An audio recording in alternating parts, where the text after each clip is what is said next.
All right. Most High in Christ, Most High in Christ. Let me get a card in the chat, a card in the chat. That you can hear me, a card in the chat if you can hear me. Sonia, if you cannot.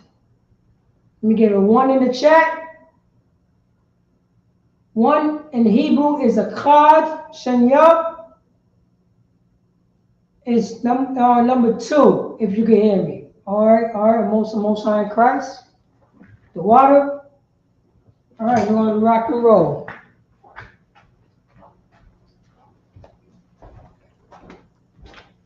All right, there you go.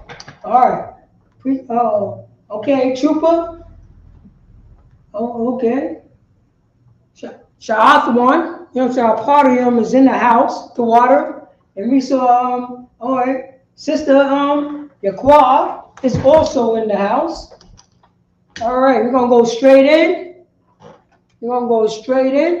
Shalom, Yahweh Shem Yahshua Rakatat to the brothers. Shalom, Yahweh Shemar Thamba Shem Yahshua to the sisters. I'm preaching officer Parataza. You know what I'm saying? I'm preaching officer Parataza. Waiting for a priest and officer of 5,000 Hazahab. He will be here shortly. I'm just going to hold it down and wait until he comes through. This is the Israelite School, University School Practical Knowledge, Isupk. Start off at 1 West 125th Street, Harlem, New York, under Commander General Yohana.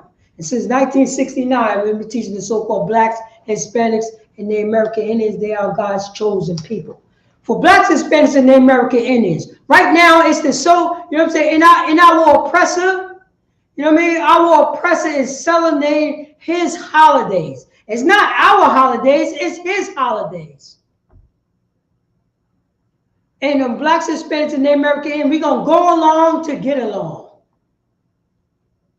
We celebrate all his holidays, but we don't want to celebrate the Most High holidays. We're going to go straight into the scripture. Let's go to Romans chapter 12, verse 2. Let's go to Romans chapter 12, verse 2. How does this happen?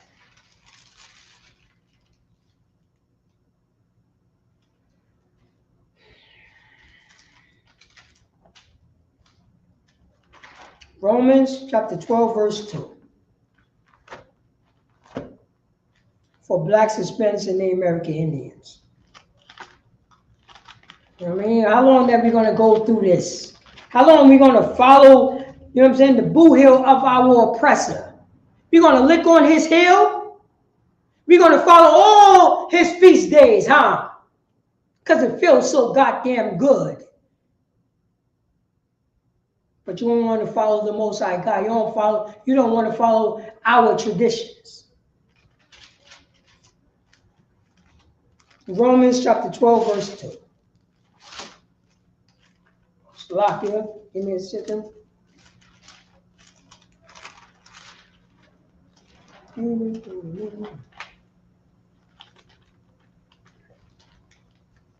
Romans.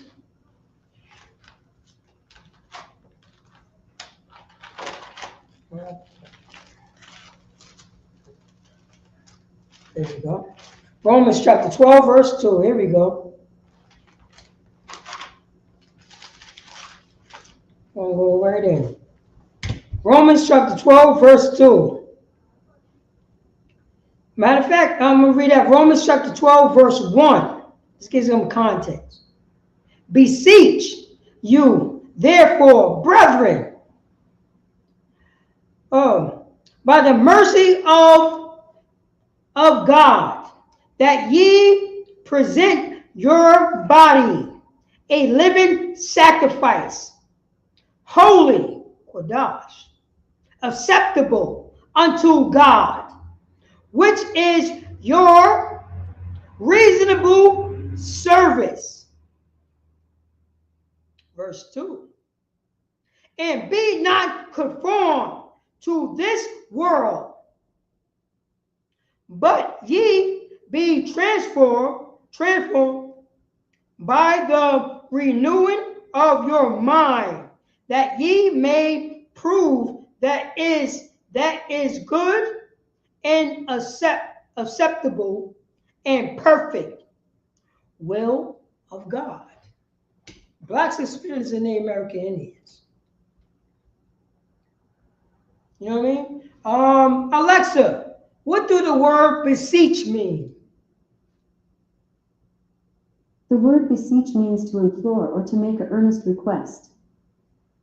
So right here, this is our brother Paul from the, you know what I'm saying, a so-called West Indian, the tribe of Benjamin.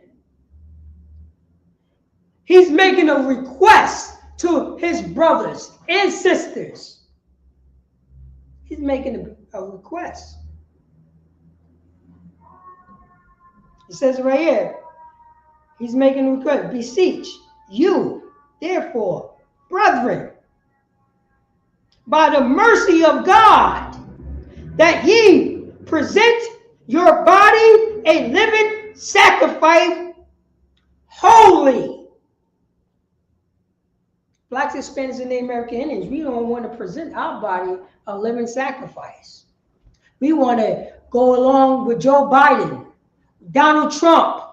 We want to go along with white Jesus doctrine. We want to go along, you know what I'm saying, with Americanism. Oh, it's so hard. I got to vote. I got to do, you know what I'm saying, God love everybody. But meanwhile, when we try to stand up for ourselves, there's a problem. He's telling you, make yourself separate from America. Make yourself separate from your oppressor. Make yourself separate for something outside of God's laws. That's what he's saying. And he said, present your body a living sacrifice, holy, acceptable unto God.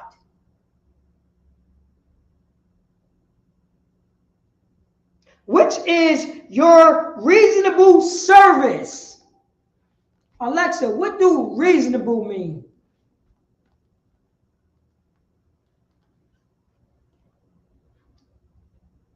Alexa, what do reasonable mean? Reasonable is an adjective that describes something as being logical or agreeable to reason. Something is reasonable if it makes sense and is based on sound judgment. This term is often used to describe both people's actions and opinions, implying that they are fair, sensible, and acceptable.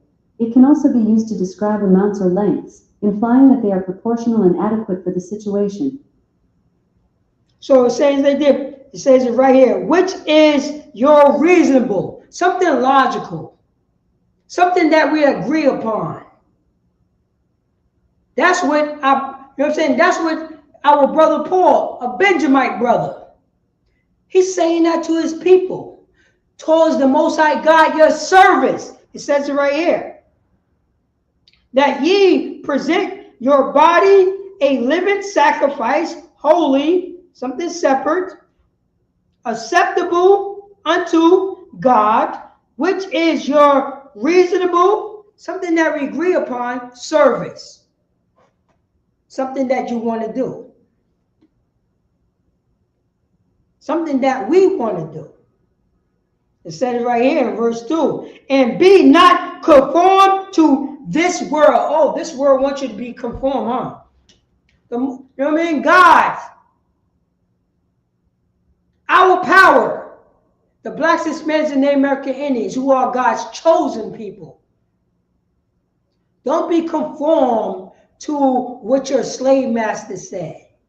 Don't be conformed to what America say. Don't be conformed to that. That's what Paul is telling, you know what I'm saying, in Roman. In Rome. This is a letter to Rome. Don't be conformed with the Romans is doing.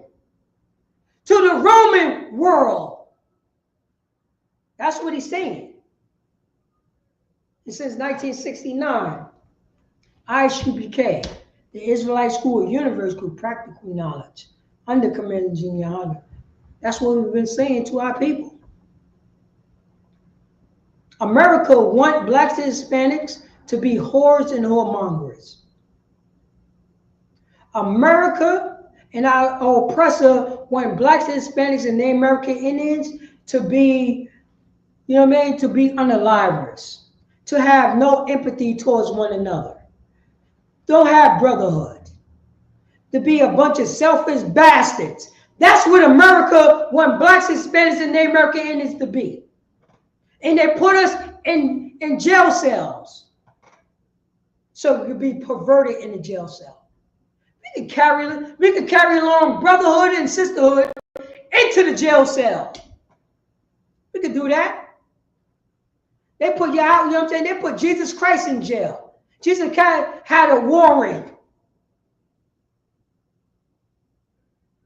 Same thing like Paul. Same thing with all the priests and the prophets of the Most High God. And we can still preach brotherhood and sisterhood in the jail. We can still do that while protecting ourselves, because we follow the Most High God. Who said that we can't do that? You got to be an unaliver. You got to be a disgusting bastard. You got to sell drugs to your mother and sister and your father.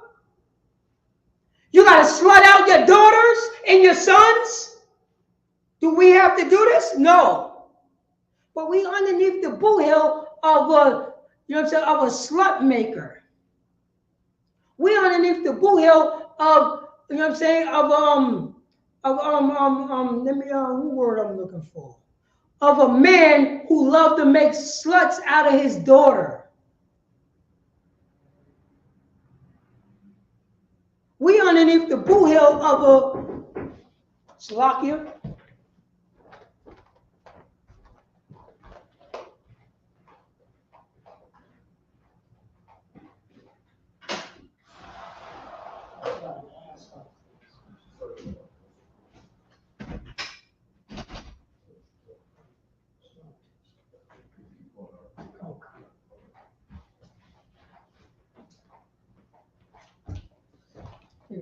Salaki for that. So like I was saying, we underneath the boot hill, because the scriptures say right here, this is Paul, a Benjamite brother, teaching his other brothers, other so-called, you know what I'm saying, other so-called Romans, which was the lost tribe of the nation of Israel, because they was going on to get along with the Romans. They was doing what the Romans love to do. You know what I mean? The Romans says, hey, eat that pork. Oh, we was eating the pork. We want to be like Rome. The Romans says, hey, celebrating Christmas. Oh, we was doing it the way that in the next couple of weeks, that's what we're going to do. But Paul says right here in verse on Romans chapter 12, verse 2, and be not conformed to this world. That's a letter to the Romans. Don't be conformed to the world of the Romans. World have a contents. With black, you know what I'm saying? So-called African Americans, we live in what? American world. So, you know what I mean? So-called Mexican Americans, what do they live in? American world. And in the American world, Thanksgiving is a holiday. Thanksgiving is a holiday when the Europeans unalive the Native American Indians. And they celebrate it in November.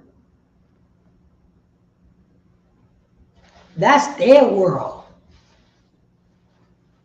In American world, you could celebrate Halloween. That's American world. Right. That's their world. That's what, you know what I'm saying? That's what Joe Biden people do. Right. That's what Donald Trump people do. That's what Kamala Harris people do. That's what Bill Clinton people do. That's what George Washington, forefathers of America, people do. That's what they do. And You know what I'm saying? And Paul said, don't be conformed to that world. But blacks, Hispanics, and Native American Indians, we've been beat down so much, we see that as our world, which is not our world. Do we look like Donald Trump? Yeah, un poquito. Wow. That's their world. We've been crushed so much. Guess what happened? We got their name. We got their surname on us. Remember, blacks, Hispanics, and Native American Indians. Remember who conquered blacks, Hispanics, and Native American Indians. Remember that. You gotta we have to remember who we underneath, who conquered our people, who conquered our land. Joe Biden, Donald Trump, George Washington, Bill Clinton, Hillary Clinton, Kamala Harris, husband.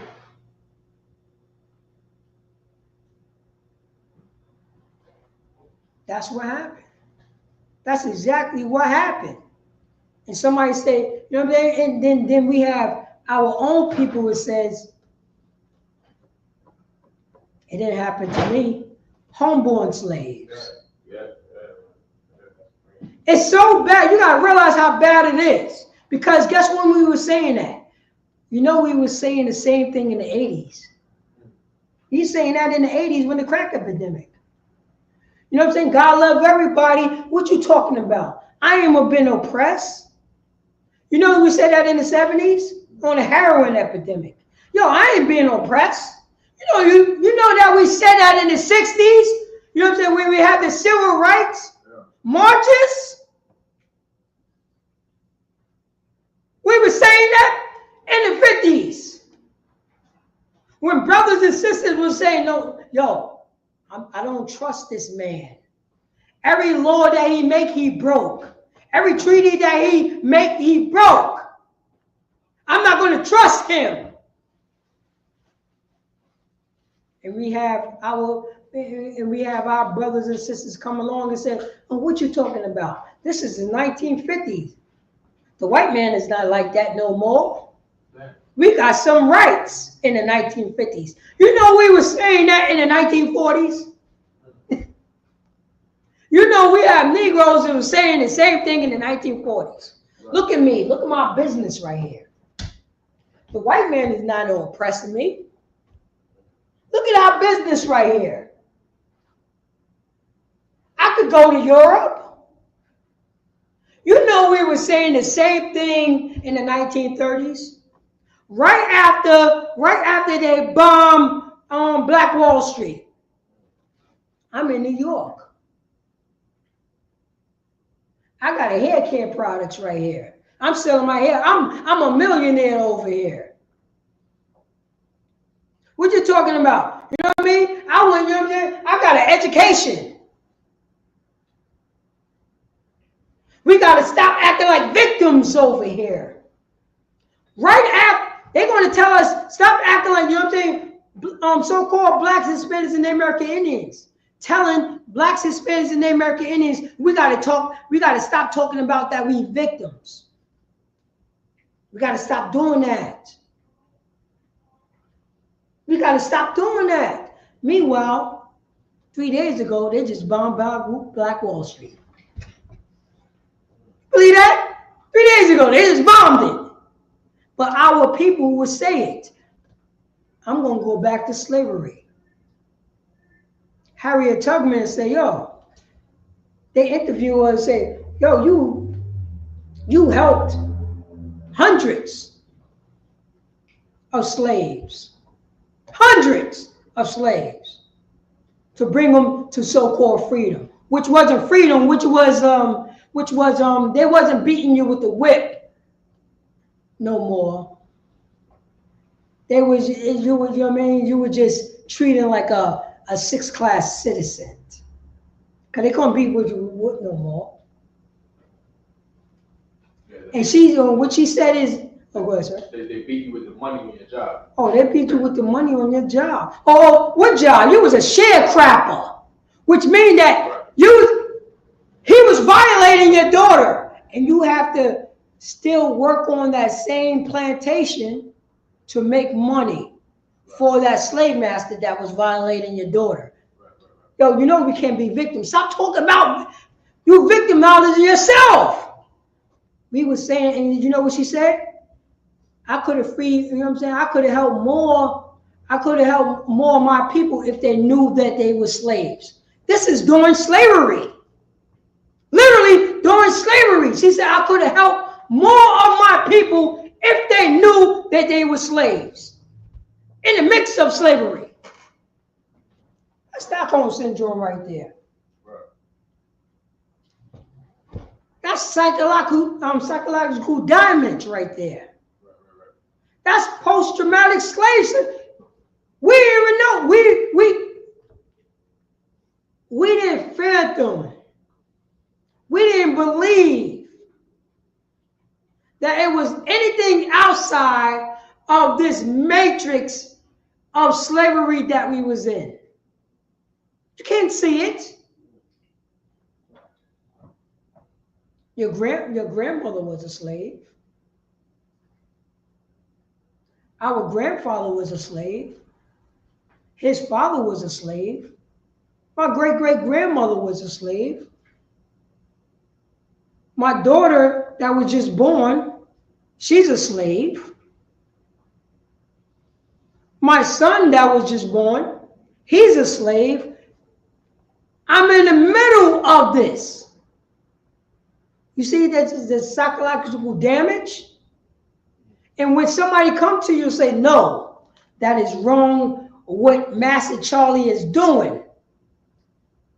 We ain't supposed to serve these people out here. Right. What you talking about not supposed to serve these people?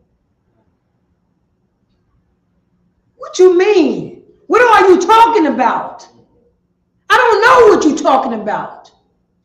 What is this language that you're speaking? How you telling me I ain't supposed to be a slave and I see him, my father, his grandfather, his grandmother, his mother, his aunt, his daughter, his son, his nephew, his niece, slaves. That's all I know. 2024 is the same thing. It's the same thing. Now we're going to vote for our slave master. We're going to act like it never happened. And that's what Paul was saying right here to the Romans. That's what he wrote in Romans, because he saw his brothers and sisters, the lost tribes of Israel, that he was taught by Yahushua, ignorantly called Jesus Christ. You think Jesus Christ changed his doctrine when he said, I'm not here for but to the lost sheep of the house of Israel?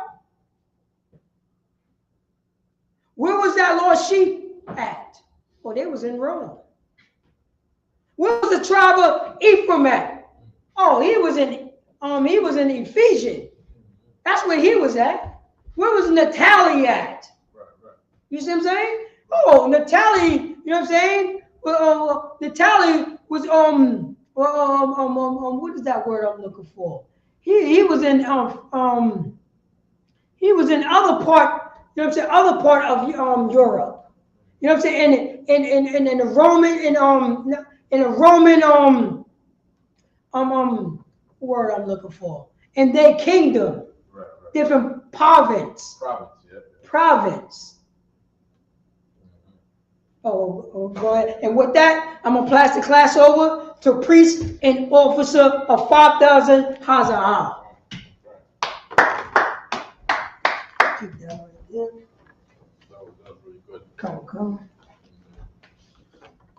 That part that you said about the people say that we're not slaves. I trip out all the time on that, man. I don't like to hear brothers say that, man. It kills me when I hear brothers say that. Come. Say that we not slaves, we free. They say you got a passport, you can apply for a passport, you can go to any country you want. But don't the ass know his master's crib? Don't the ox know his owner? That's right. When you go to all these countries, you know where you go back to. Your master's crib. God damn. That's what the wisdom of the Bible is so deep. And the opinions of mankind is nothing compared to the words of God in the Bible. On that, not to tarry too long, but let me just get that. Let me get Isaiah 1 and 3. Come. Come. I was about to pull Isaiah also, sir. You know what I mean? Yeah, Isaiah 1 and 3. Yeah, Isaiah 1 and 3. Come.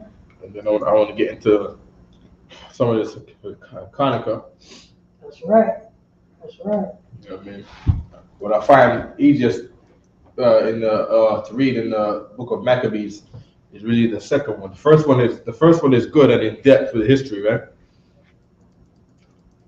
But if you're not somebody who's heavy with history, right, that second book puts everything in a nice, more synopsis, right? So there we go. Okay. There we go. Right. So here we go. It's the book of Isaiah, right? The ox knoweth his owner, right? So everybody in America that acts like they free, you've been playing the scapegoat. Meaning today I observed a white man in Lower Manhattan at the Bowling Green train station. It's in Lower Manhattan now, jumping over the turnstiles. There's a white man. It's a white man. He got shopping bags in his hand, so he ain't broke. He been shopping in Lower Manhattan. You know, for those who don't know, Bowling Green in Lower Manhattan is one stop before Wall Street. That's the part of Manhattan we're talking about. What does he do? Jump over the turnstiles. Of course, Lower Manhattan, not white people, right?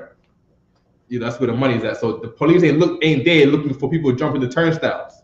They're looking in Harlem. That's right. They're looking in Harlem for brothers jumping the turnstiles to give them tickets, but they're not doing it in Lower Manhattan. This guy couldn't get over the turnstiles.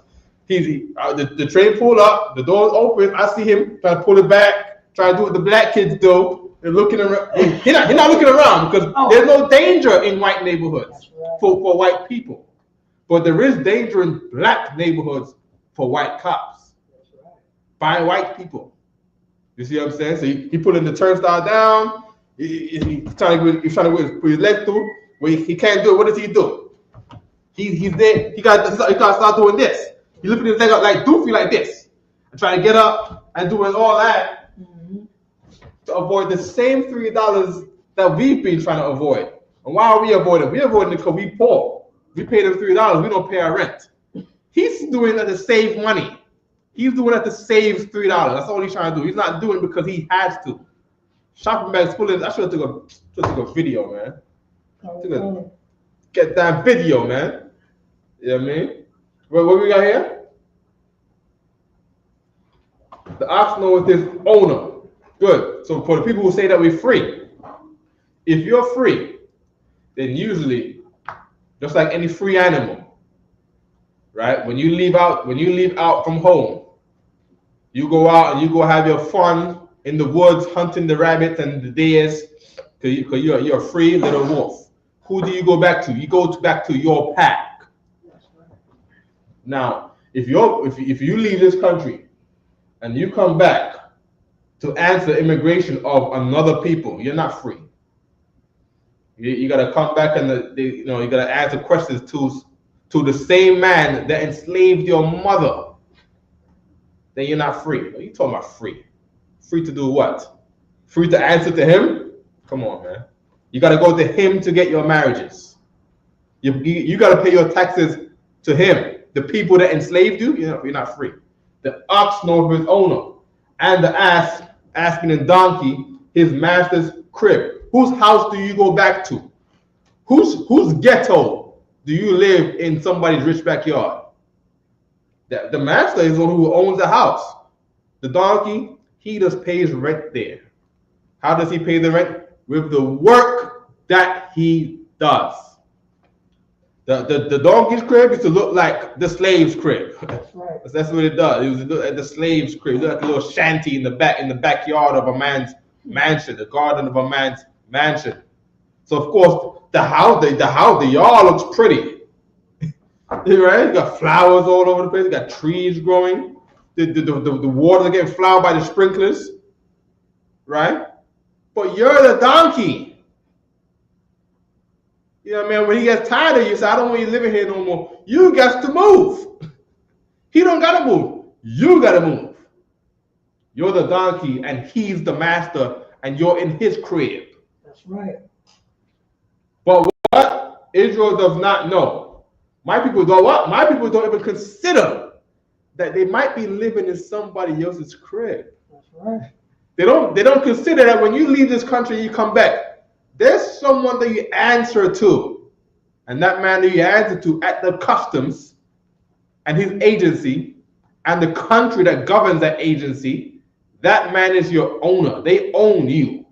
They say you can't leave the country for 90 days. You have to obey that. What are you talking about? You get a felony, you can't leave the country. You have to obey that. Because they own you. You're not free. You're not free. I'm talking about free. I hate when people say that. I hate when people say that here. It gets under my skin. Go ahead, Brother Zah. I always say this. Did you come up with the concept to say let's, you know what I mean? Did the so-called blacks experience in the American and say, you know what, we're gonna put into law to celebrate the 4th of July. Did your people do that, or did somebody else people do that for you to do that? Because you didn't make a law for that. You didn't make a law. You didn't make a law to say, you know what, we're gonna institute that you have to have a passport to leave out this country. Right. Did black Hispanics and American Indians come up with that concept? A what? A passport. A passport? To leave out the country. You mean somebody got to give you a pass to leave out the country? Come. To leave out the port of this country, you need a pass? Come. We should need a pass. We're free. I thought we was free. I thought we was free. Well, matter of fact, I thought our people said that we was free. Yeah. Our people. Yeah. But it turned out to be some other nation people who said you need a passport to leave out this country. You know the last time I heard about us needing a pass? When we left the plantation. Oh, to go to another plantation. To go to another plantation. You needed a passport. Mr. Rogers. Yeah. Can I see your papers? Where your papers at? There you go. Let me see your pass to go through your slave plantation port to this other plantation port. Do you have a pass? You don't get a pass. Oh, then you are you are commuting illegally. We have to bring you to jurisdiction. We have to, have to bring you to questioning.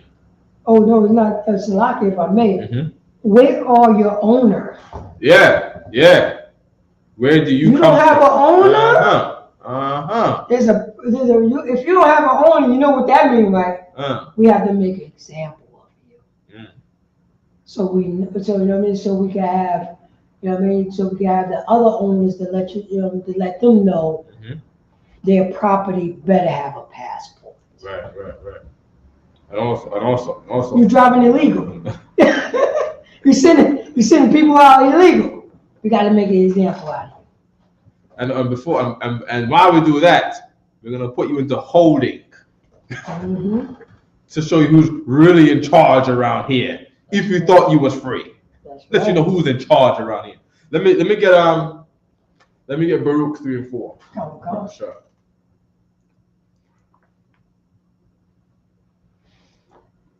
4 and 6 left. Baruch 4 and 6. 4 and 6. Come. Baruch. Chapter 4. There you go. Verse 6. Yeah. There you go. Okay. Let me see one verse up. Come. Okay, God. Verse 6, what was shot? Come. Baruch, chapter 4, verse 6. Ye were sold to the nation. Right, so God said this to us. Right, we were sold to the heathens. Nations mean the other races in the Bible. Other races of people in the Bible are called nations. God said we were sold to the nations. Why? Keep reading.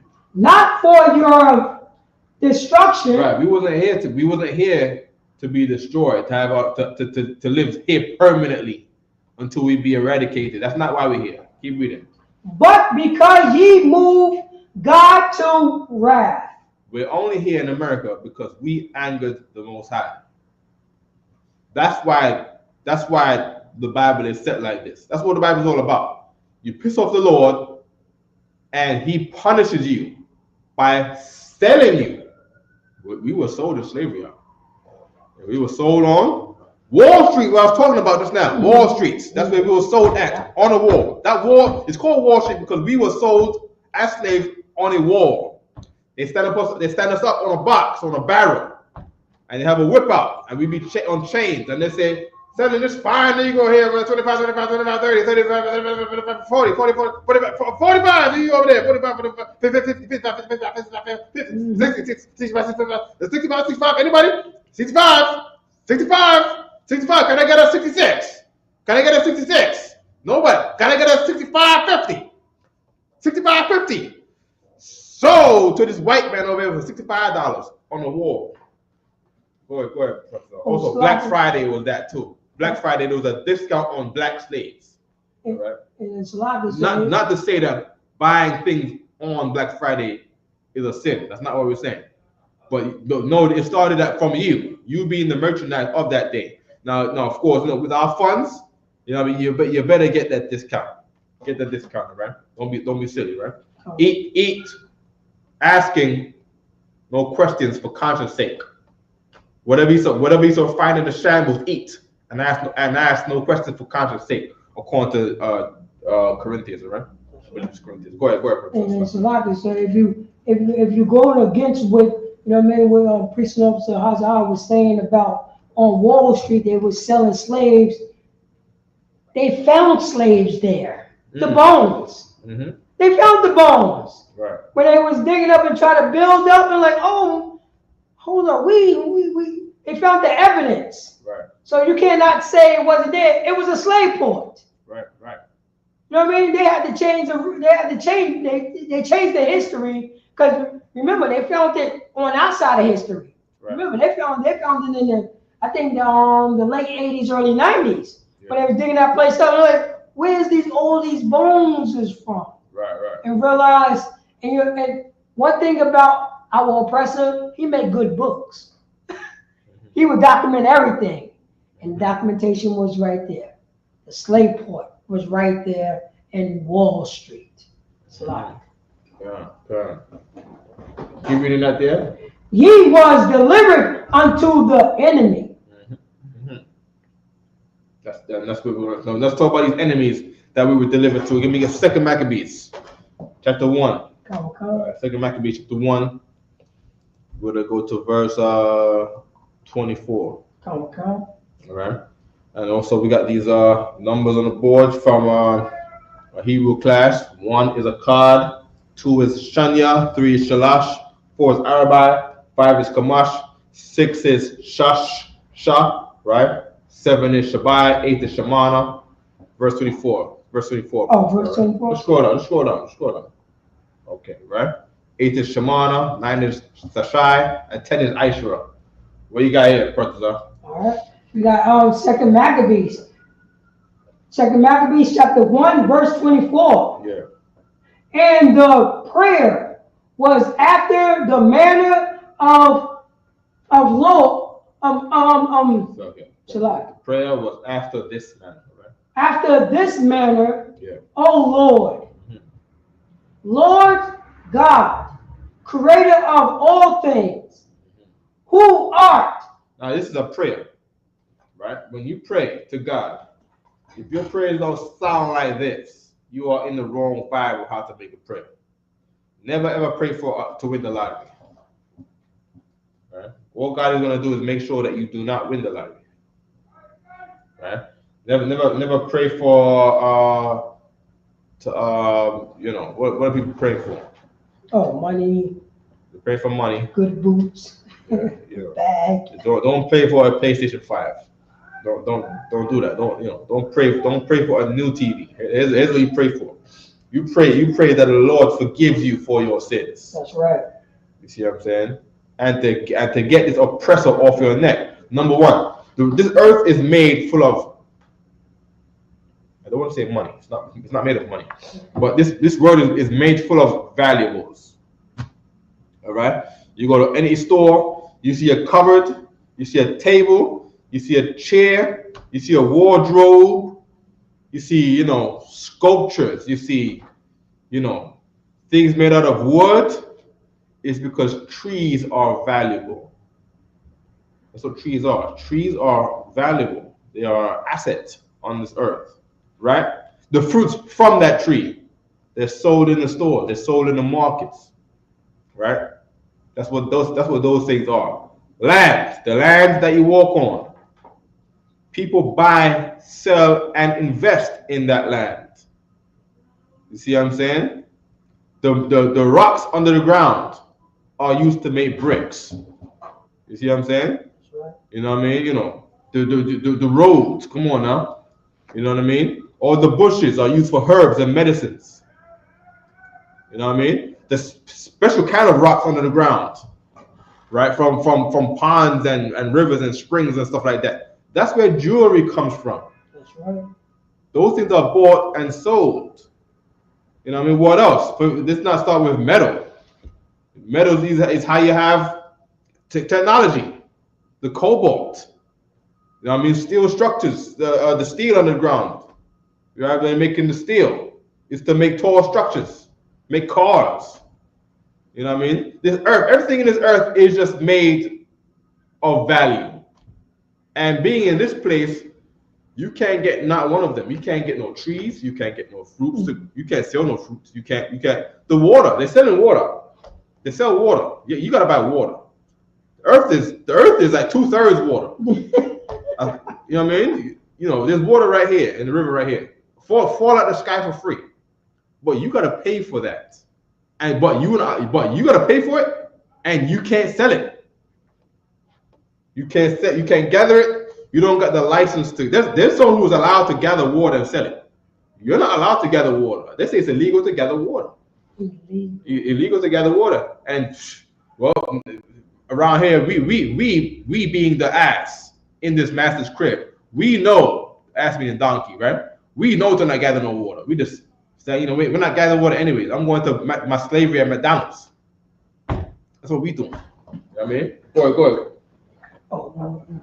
Okay, no switch, right? So the prayer says, and the prayer was after this manner: O Lord God, creator of all things, who are fearful and strong and righteous and merciful. Now don't abuse God's mercy, but he will forgive you. That's why it's so silly when I hear someone say, I don't want to come to class because I got to get myself right first. The Lord is merciful. Let's not be silly, man. Don't be silly. The Lord is merciful. Come. That's right. You know what I mean? You can't stop from being high. Come here high. So we can teach you how to not be high. That's what Christ said. If you don't let us wash your feet, then you ain't worthy for you're not worthy of Christ. That's right. That's what he said to his disciples. I want his disciples got to do. His disciples got to go wash everyone else's feet. What are you doing? Washing your own feet? Who told you to wash your own feet? Your feet, being the most, you walk on the ground with that. That's the dirtiest part of you. After walking around all day, doing your sins. You got to let us wash your feet. Don't wash your own feet. Don't do that. Don't be silly. All right? You come here with your dirty feet so we can wash your feet. Talking about, I don't want to come to UPK yet because I gotta get myself right first. Get yourself right where? By who? You don't got no soap. Talking about when I say soap, I'm not talking about stuff. I'm not talking about the stuff. I'm talking about the thing that washes men from doing sins. You don't got that kind of soap. We got the soap. Can we give it to you, please? What do you think this place is? You think the UPK is a place where you only go when time you are clean? Then what's the point to having the skull if this is a place where you come when we're all clean? That's not the point of this school. I can see why people do not attend, because they are under the impression that they have to get clean before they come here. Don't be silly, man. Don't do that. You have failed God. If you are a sinner and you know that you sin day to day every week, if you sin and you don't come here, you failed Christ. You failed Christ.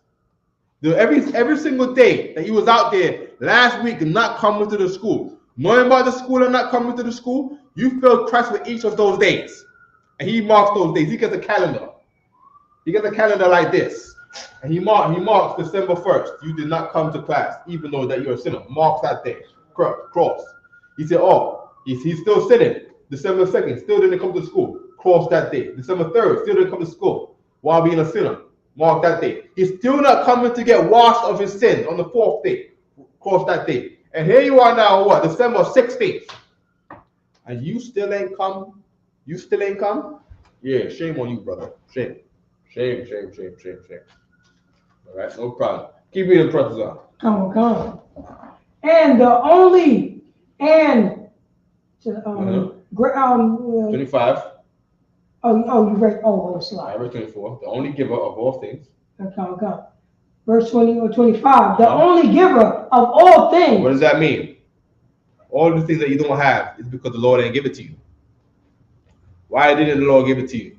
Because you ain't come here to work for that kind of mercy. You out there on your own thinking that you're going to get clean and then come in here. Dummy. Don't be dumb. Don't be dumb. Right, stop being dumb. Right? You come here to get yourself clean. When you get yourself clean here, and are you paying tithes? Let me get Malachi 3. Right, that's not new. Don't read the scripture here. Okay, go. Yeah. Go to the one over there that says Baruch or Isaiah. Anyway, that's all right, man. Okay. Go to Malachi 3 and 10. 18, 3 and 10. Okay. All right, Malachi 3 and 10. Malachi, chapter 3, verse 10. Okay, verse 8. There we go right here. Oh, what? Let me see. Verse 7. Yeah, share this tab. Yep. Yeah, give me verse 8. Come. Malachi chapter 3, verse 8. Uh-huh. Will a man rob God? Can a man rob God who's in heaven? Keep reading. Yet he have robbed me. Have you robbed God? God is saying that you robbed him. Have you robbed the Most High God who is in heaven? Keep reading. But ye say, wherein have we robbed thee? But you will say to yourself, how can these ISUPK guys says I'm robbing God? God is in the sky.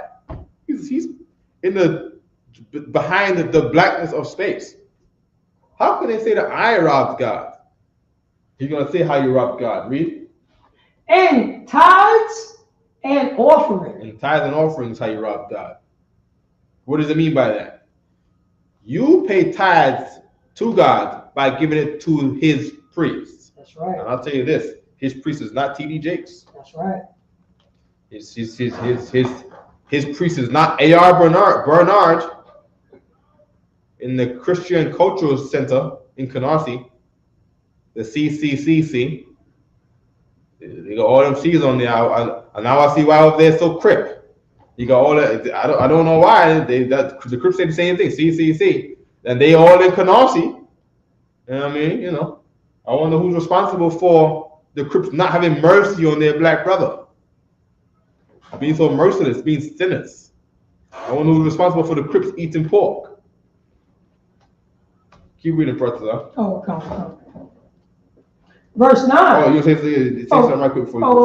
Come. What you were saying about the feet and this go on about it, but they don't wash the feet. They wash their thighs and knees. They don't go down to what's dirty. You know what I mean? That's what it is, because we wash the dirty part. Yeah. You know what I mean? You decide, let me wash my thigh. You know what I mean? Let me wash my knee. but you walk on the bottom of your feet. You don't want to wash that. That's where the weed is at. You know what I mean? That's where, that's where they go to the church. That's the part where nobody can see. Yeah, that's the part where they got the shoes on. We got to take the shoes on to wash your feet now. Right. You know? And that's when they want to go to the Christian church, because the Christian church is not washing their feet. That's right. Come as you are. Christian church is washing your appearance. Appearance. You know what I mean? So you be some child molester, some homosexual, or you go to church. So well, he's this serious kind of person, but you know he's talking about Jesus Christ. So I guess he no you got get your feet washed, brother. You know what I mean? That's what you gotta do. Them deep dark places. That's right. Underneath between your toes that smells bad. That's right. And you hide it so no one else can smell it. That's right. Yeah, we gotta watch that, brother. That's the way we gotta watch. We gotta wash. All right, keep reading. We got Malachi chapter 3 verse 9. Ye are cursed with a curse. Yeah, our people are cursed. We know about the curses of Deuteronomy 28. Yeah, because they didn't pay a tithe to the priest of the Most High in the Isupk to command and Johanna. That's right. Keep reading. For ye have robbed me. For you have robbed God by not giving your tithe to command and Johanna. Wait. If it's not commanded Johanna, then who? Who are you supposed to pay tithes to? Oh, Eddie Long, sir. No, absolutely not. They want to pay Eddie Long. They are paying their tithes to Eddie Long. They want to do Joel Osteen. Yeah, and they thought that was about God until God killed them. That's right. You know what I mean? Until God killed them. Keep reading. Even this whole nation. What does nation mean in the Bible? What does nation mean in the Bible, y'all? Nation in the Bible means race. That's right. God is saying, and this is accurate, this whole race has robbed the Lord, and they're about to give, you know they're going to give their money to? This whole race, our race being blacks, Latinos, and Native Indians, they're going to give all of God's money to a tree. They're going to take their money, they're going to turn that money into some item, right? That's what the people say, right? They say, "Oh, tithes is not money, tithes is corn." The scripture says, if the place be too far, turn your corn into money. That's right. You go turn your money into corn. You go turn your money into a present, and you're gonna take that money that you invested in this present in this box, and you're gonna give it to a tree. And you're going to place it under this tree to get all the fame and glory. And then that tree, by the names under that tree is going to divide those gifts to the people as if it's God's. That's what you've done before the Lord. That's what God see you do. you done made God your tree. You see what I'm saying? Rather than give it to a man of the Lord, so he can distribute it as it needed. As he can pay people's medical bills and pay people's, emergency funds, rent and so forth, so people don't go homeless, and feed all the homeless over this country. And you, when you become homeless. That's right. Because you become homeless and we're told to stand aside all day, every day, we're going to have to do it. And we're going to be out there with a long line, giving people food all day.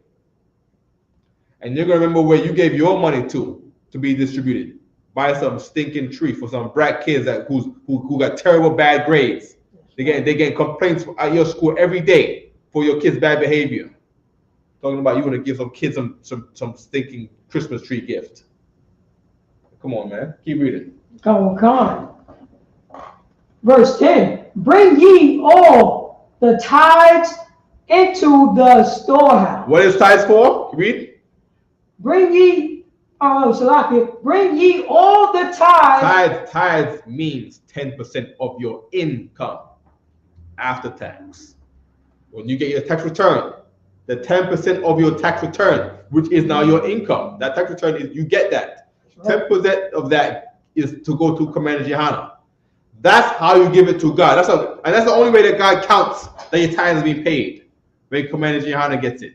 If you keep it to yourself thinking, I don't want to give it to him because he's a man. God said that you didn't pay your tithes. Who do you give your tithe to? Do you get a rocket and put fuel in there and put your tithes in the can of rocket, light the can up, so the rocket shoots up into the sky to go to God? Don't be stupid and dumb. Don't be stupid and dumb. Don't be a flamingo. Be a bird. That's right. Fucking don't be a dodo bird, man. God damn, man. People are silly. You can just read the Bible. You can just read the Bible how people pay tithes. You see, I'm gonna tell you another way how some people pay tithes in the Bible. They will give it to a man, right, who will be an angel, because that's how they want to give it to the angel to go to God. They'll give it to the angel, and the angel say, "This is good." Lights on fire. That's what he does. Lights on fire right there in front of you, and say your tithes are being paid. That's what they do. Oh my gosh! Can I get a precept? Oh man, we're gonna find a precept of that right now. Oh, is it Pot Slocky? offering, fire, KJV. It's Slocky, if I may, you dropping it so heavy, you just remind me that people who pick up the Bible try to teach the Bible. Yeah. They pick up the Bible and try to teach the Bible. Who are they paying tithes to? Themselves? That's what they're doing. That's exactly what they're doing. They're picking up the Bible saying, pray for me. Do this, do that. But who are you paying tithes to when you run into a priest and a prophet of the Isupk? It's telling you, that's letting you know, come to school. Come to the school. Right.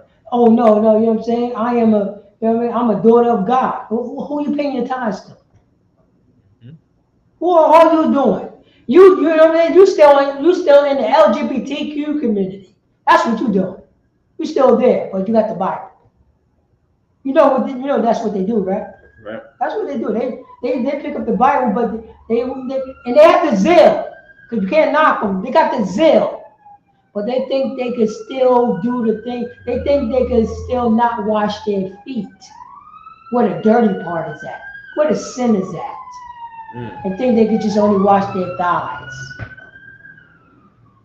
You know what I mean? They think, that's what people who pick up the Bible, not following the law, statute, commandments, not following the priests of God. They think they could be like, I gave money to this homeless guy. I'm following God. I'm feeding this homeless guy. I'm following God. No, your feet is still dirty. You ain't doing anything. Because ain't nobody telling you still doing wrong. You don't want to hear that. You don't want to hear your sin. And that's the thing. They don't want to hear their sin. Sloppy. Okay. You're dropping it so heavy. Because we don't want to hear. And I was gonna pull it, sir, in Isaiah chapter 30, verse 9. Speak to us smooth things. Right. That's exactly what they do. Speak to us smooth things, please. Keep reading this right quick. Come. We got what is it? First, Malachi chapter 3, verse 10. Bring ye all the tithes into the storehouse. What is a storehouse for? Let's ask Alexa. Is Alexa here? Yes, sir. Alexa, are you there?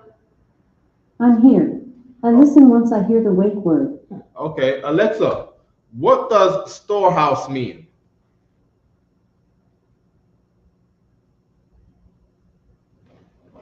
Alexa, what do storehouse mean? A storehouse is a building that stores things. It is a place where materials and goods are kept for later use. Storehouses can be used for storing a wide variety of items, including food, grains, seeds, oils, and other types of commodities. The term storehouse can also be used to refer to the metaphorical repository of knowledge or experience. There you go. You put things in a storehouse for later use. Because you might need that money. You know who does this very good? I'm gonna tell you who does this very good. Who you pay and you make sure you pay tithes to these people for later use. your car insurance company. Call your car that one. You see that one coming. You don't pay. You don't complain about where they spending their money at. You don't do that. You don't do that. You don't complain. Oh yeah, the car insurance company, they're spending our money the wrong way. Look at the healthcare insurance CEO that got shot. He eating his big dinner. You don't talk about that. You see what I'm saying? But you make sure you pay that money though. You make sure you pay that for your car in New York. You make sure you pay your just in case something happens. You know you pay down on your insurance. You either pay liability or you pay your full coverage to cover you. And when something happens, they're gonna say, okay, well, let's see how your payments been for the past 8 months. I don't see your car insurance. Oh, you haven't been paying your insurance. You shouldn't be driving your car on the street. Well, no problem. When things arise with God and something happens and you go to IUIC all your life, but you pay it and you listen to us, but you pay your tithes to IUIC. Mm-hmm. When you call us, we're gonna ask you, who do you pay your tithes to? Oh, you pay to IUIC? You need to call IUIC, brother. And then pray to God that IUIC helps you because they help nobody. You see what I'm saying? That's who IUIC helps. You pay, you know what I mean? You know what I mean? You pay your tithes to the House of David. Well, go keep House of David a call and see if they help you. See what kind of help they provide to you. You see what I'm saying? You pay a tithe to GMS. Oh, you want your help? You gotta go. You gotta go to the strip club to find your money. That's where your money's at. You gotta go find the what's the place that GMS? The 3 or 4 house. You gotta go to the 3 or 4 house because your insurance money is there. All right. Okay. Bring you all the tithes into the storehouse, that there may be meat in my house. And that's why you hear Jeremiah Hyman says, what does Commander Gianna spend the tithes money on? Anything he wants. Because that's true. Because what's the only thing that he wants to do day and night? He just help the children of Israel day and night. Like, that's his reputation. That's the reputation of Commander Johanna. Taking all of your oil money from your oil tables in the 1990s to put it on a TV show so the truth can be spread abroad on TV. And you're going to do what? Complain that the truth is being spread? How you doing, sis? How you doing? How was Shamalata about Shimon? Damn right. She pays her tithes. You know what I mean? You don't know. She pays her tithes. One time, I don't know can I say this in public? One time we got a loan. We got a very, can I say it? No? One time. She pays her tithes. So one time, she was going through a nursing school. And that nursing school came with a very, very big bill. You see what I'm saying? Now, is there someone that we could go to loan us some money? Was there a place where money was stored up into a storehouse to borrow it for that time? Oh, okay. Well, now you know what tithes is for. Now, if you don't pay tithes, then how do you get money from a storehouse to invest in somebody's nursing career? To invest in your architectural career, to invest in your CDL, and then becoming a lawyer. Yeah, and becoming a lawyer. If you don't do that, then we all gotta be poor. Or unless you got a storehouse where we can look up for emergency, because what? When they get the new job, guess what they do? They get more income. And if more income means more money in the storehouse. More money in the storehouse means you can go do bigger, greater things that you never did before. But if you don't send your money here and you send your money to IUIC, then you've divested the path of where investments could go. You see what I'm saying? That's what we want to do. Tithe is to go into the storehouse. You want to go again? Do that again. Oh, I'm sorry. Right? Tithes, just like anywhere, right? is to go into the storehouse. We just gave the example of your car insurance company. You know why white people are mad right now about United Healthcare? Because they're paying the tithe and not getting the money from the storehouse for the time when they need it. Later on, when problems do arise, you gotta pay your tithe to Commander Gianna. You must. You must pay your tithe to Commander Gianna. Put some money in the goddamn storehouse. Here. You must. Or if you don't, if you pay your tithe to church, when trouble comes, don't call us. Call who you've been paying your insurance to, your tithes to. Call TD Jakes. Call TD Jakes for when you need help. Because that's who you made your storehouse. Call IUIC. Don't call us when problems arise up in there. Call them because they are who you paid your insurance to monthly. Just like you do your car. You pay the insurance in your car because when you get into an accident, there's someone who you can call. They provide the pickup truck. They provide the money for the repairman. You pay your tithe to IUIC or some stinking thief church somewhere. You pay them all your tithes money. Things happen between you and God. When God hurts you, now you call us. We gotta be silly, man. Let's not be silly, right? Don't be silly, right? Luigi Mangione had some sense. You see what I'm saying? You pay all this money to them, and then they couldn't help you. Why did I pay my money to you then for? That's the point. You pay the money to them, and what do? Deny, depose. What's the other word? Deny, depose, and defend against you. Keep reading. That they may be what? That there may be meat in my house. Now, which house is the Lord's? Oh, that's what you gotta think about. Pay your tithes. You do not put your tithes on a rocket and send to the sky. But there's a house that you put money into. They call this the school. You know what school is in Hebrew? Bayat Sapar. To say what? House of books. What house are you putting your money into? You see what I'm saying? Into what? Mine house? Which house is the Lord's house? Is it us or IUIC? You've chosen, you've made a decision on who you consider the Lord's house to be, to where you pay your tithes.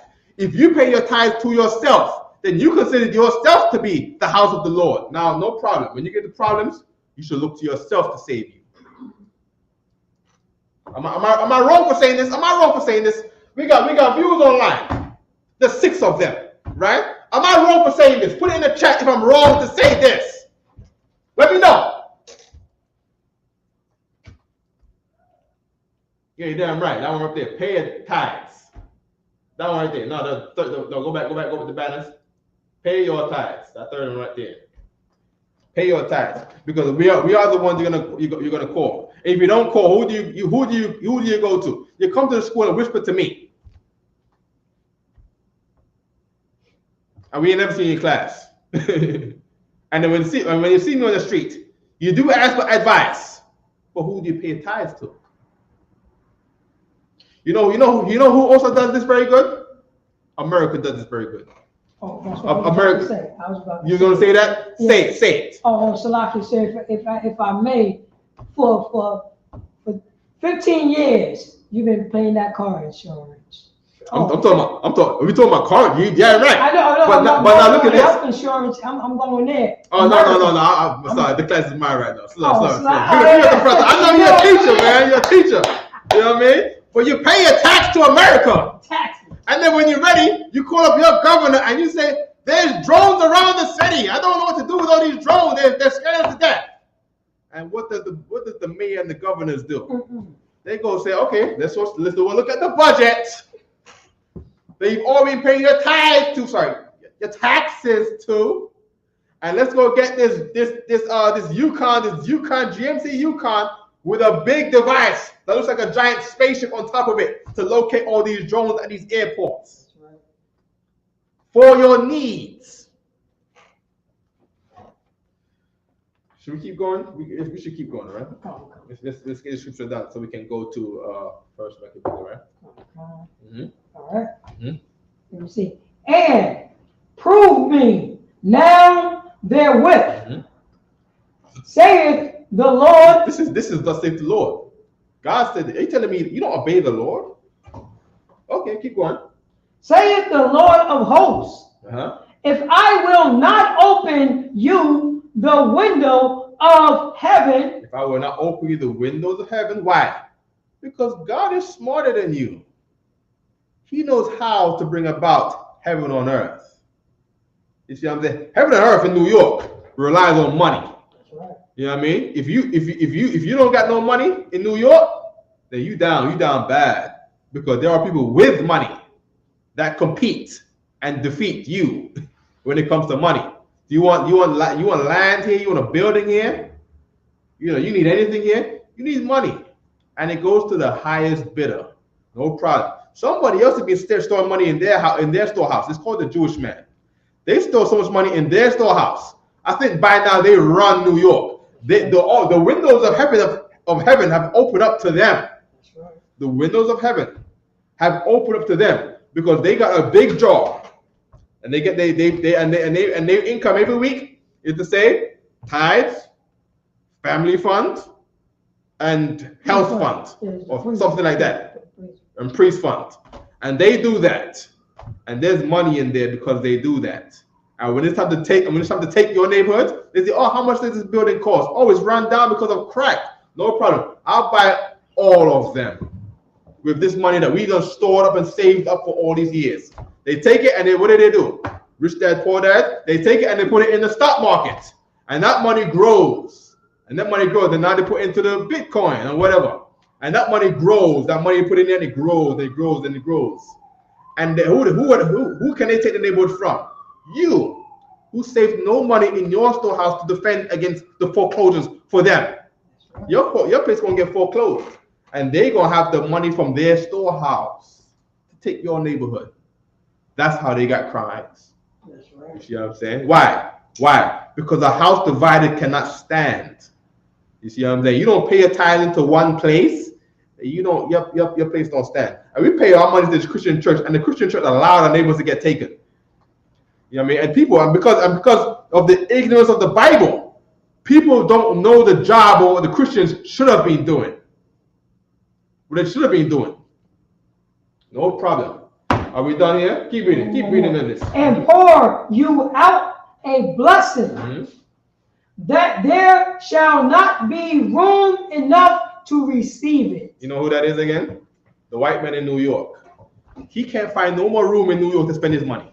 He wants to build a new building. And he says, I cannot find any room to build a new building in New York. So you know what we have to do? Just raise the rent. We have to just raise the rent, because I want more places to build more buildings and more houses, but I don't have any more room to receive these blessings of these things. I have to just build higher now. I got to build higher and build lower, because there's no room for more apartments here, because they live deliciously, because they got a storehouse. I think they call it Goldman Sachs. That's right. You see what I'm saying? It's a storehouse. They put their money in there, and they save it up and store it in there. And that Jewish man called Goldman Sachs, he's a Jewish man. Hold on. Is Google going to tell me? Let's find out. Alexa, what are the top Jewish-owned banks? I'm not quite sure how to help you with that. You're a liar. Alexa, what are the top banks in America? From whowhatwhere.com. Hermes bags remain at the top of the bag pyramid for their beautiful, timeless design. Alexa, stop. Alexa, what are the top financial banks in America? From pewresearch.org. Americans owe about $1.6 trillion in student loans as of June 2024, to 42% more than what they owed a decade earlier. Alexa, what are the top financial institutions in this country? I'm not quite sure how to help you with that. Alexa, you don't know the top financial institutions in this country? I don't know that one. Alexa, You don't know the top banks in this country?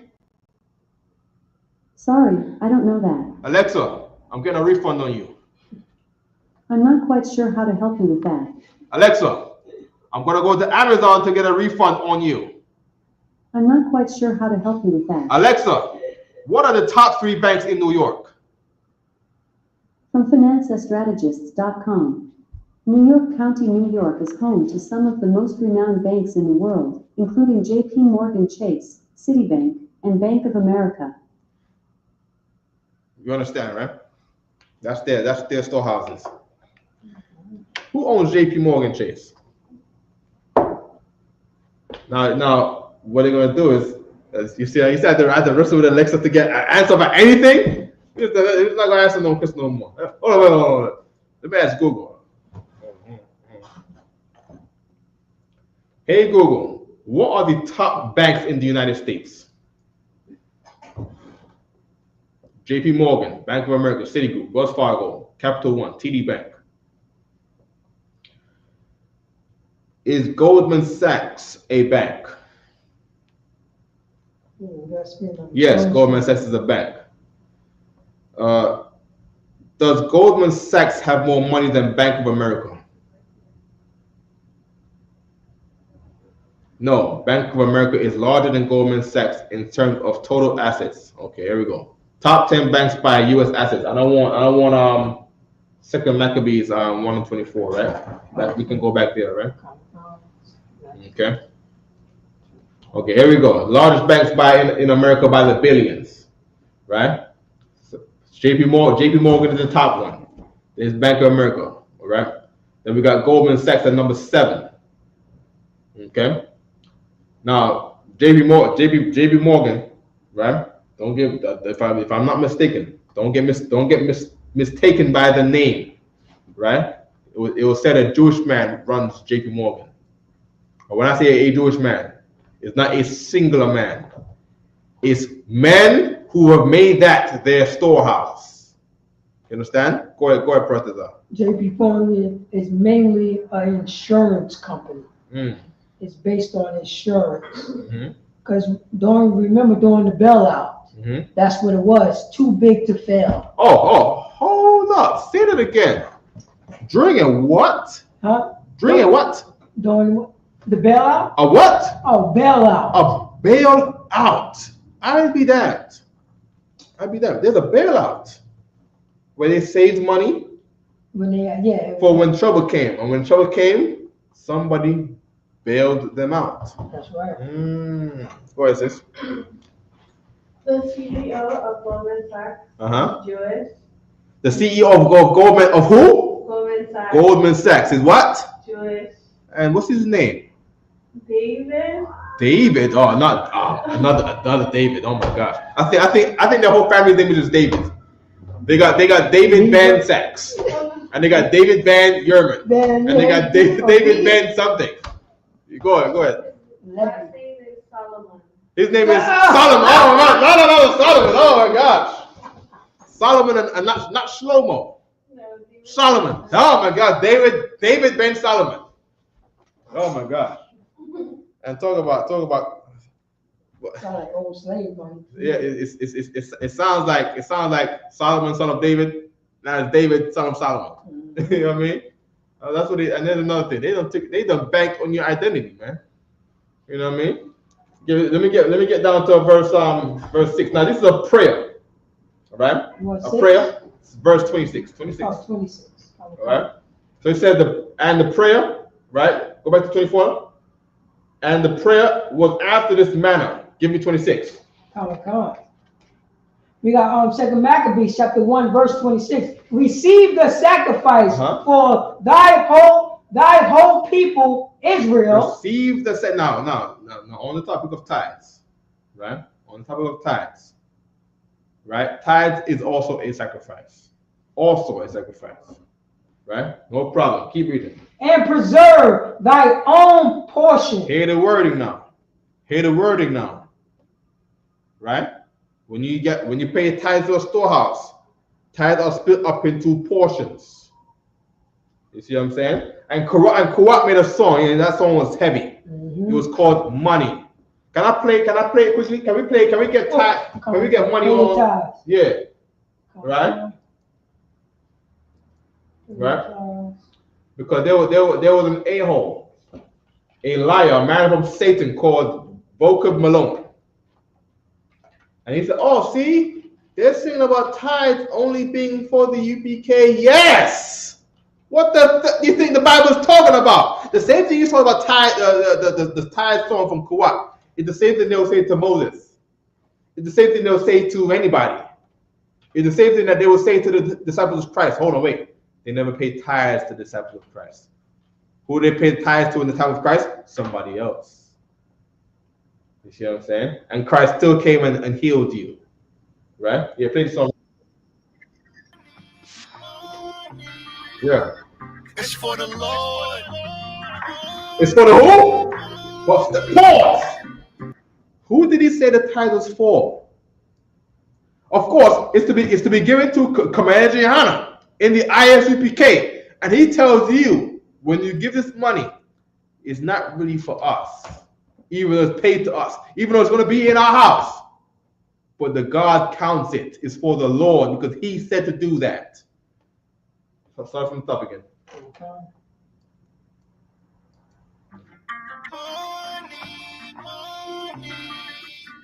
It's for the Lord. It's for the Lord. Pay your tithes when you get your money. Pay your tithes when you get your money. Huh? Pay your tithes when you get your money. Pay your tithes when you get your money. Money. Pay your tithes when you get your money. Money. Pay your tithes when you get your money. Melchizedek met Abraham returning from the slaughter of the kings. Abraham gave 10th of all his. Yo, fuck his gangster. He's breaking down the history in the song. People ain't peep that. He's breaking down the history. He didn't even know this is why you pay your money. Going back in the day when you was in Abraham's nut between his legs, right? You was a seed between Abraham's legs a long time ago before your family was wide. There was a man called Abraham. Play it. Okay. Things when a Christian rob God, that's a Christian robbing me. But you want to say, how does a Christian rob thee? Money. Now, if we are priests of the Most High, and if God only counts tithes in here, and we're on God's side, we take it personal. That when a Christian robs God, it's like he robbed us. Because we're trying to go out in the street in the cold and 32-degree weather, brothers are, to tell the people to turn from their sins. And for our work, the money that is for God, for us doing God's work, you give it to someone else who does not do God's work. We take personal offense to that. Play it again. Okay. Go back on it and play it again. Halfway. Try halfway in the middle. Yeah, right there. Good. Play. Met Abraham returning from the slaughter of the kings. Abraham gave 10th of all his things. When a Christian rob God, that's a Christian robbing me. But you want to say, how does a Christian rob thee? Money. Stop. You want to say, how does a Christian rob God? You rob God with your money. That's what you just read in Malachi. Where they say, wherein have we robbed God? Will a man rob God? You say, how can a man rob God? God said, in tithes and offerings. You're supposed to pay it onto the priest, so there can be money in my storehouse. What did Alexa say a storehouse is for? Alexa, what is a storehouse for? Which game do you want? What is a storehouse? The storehouse score is a rating based on reviews and opinions from customers. Alexa, what is a storehouse for? A storehouse is a building or structure used for storage. It is typically used for the storage of goods, materials, or products. Storehouses are commonly used in industries such as agriculture, manufacturing, and distribution. They play a crucial role in the supply chain, ensuring that products are stored safely and securely until they are needed for distribution or sale.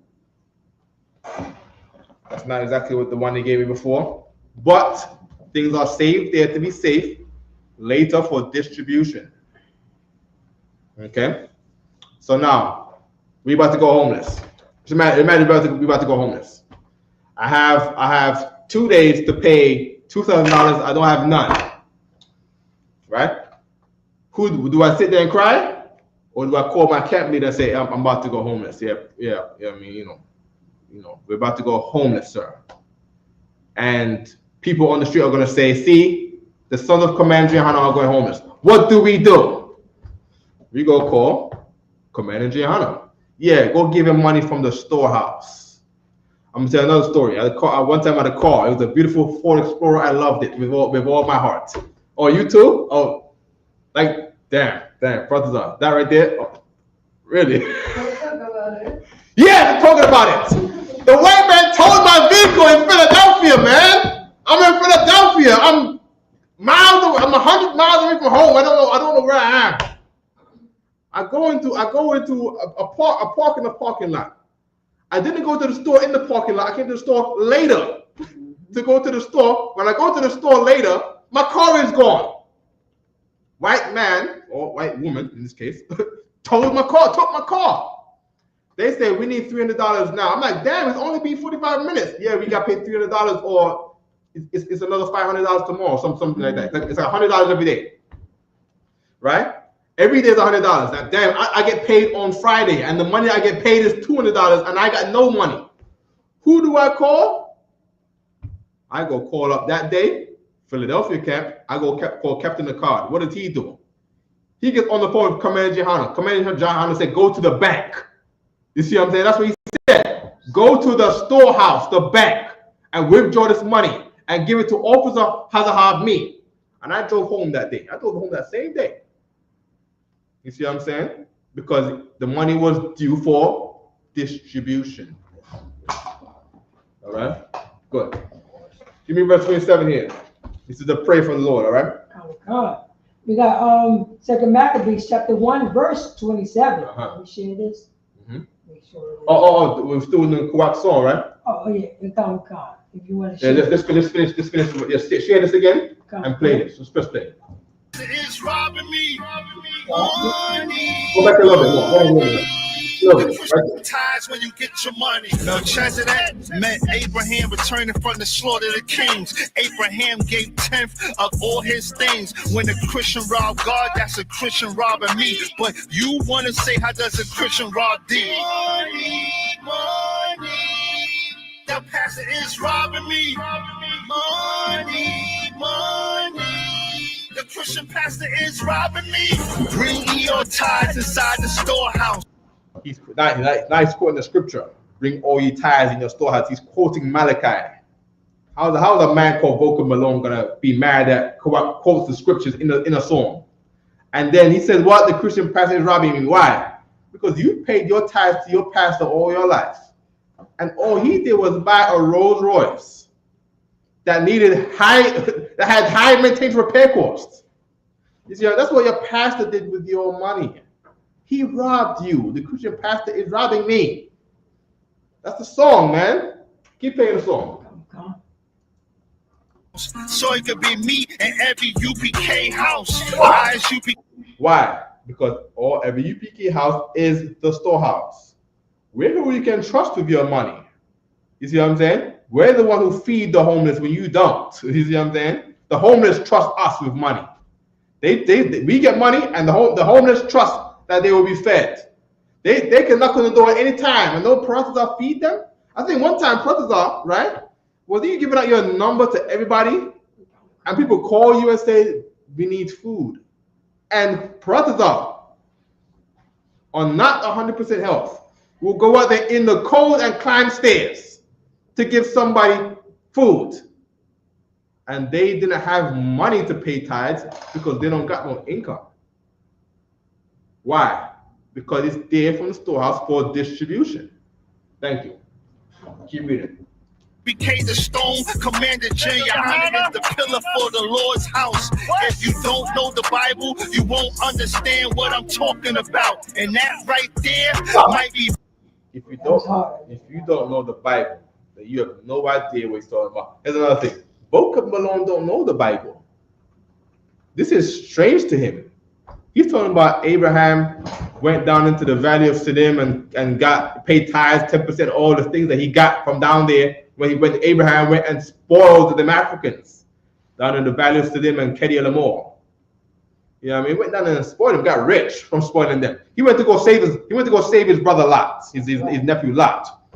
He went down there, and what did he do? Go to war with them. When you go to war, you take spoils of that war. That's what you do. You take, they done violated you. Abraham was a gangster, man. You know what I mean? Imagine this, brothers. Imagine this. I kidnap your son, right? You come break into my house to rescue my son. You said, oh, because you done did this thing, if you want to have peace between me and you, I'm gonna take all your stuff. That's right. So I don't unalive you today. You try to harm my son, and you will come with all my things. Now Abraham did that because Abraham was gangster. You see what I'm saying? That's what he was. He was gangster.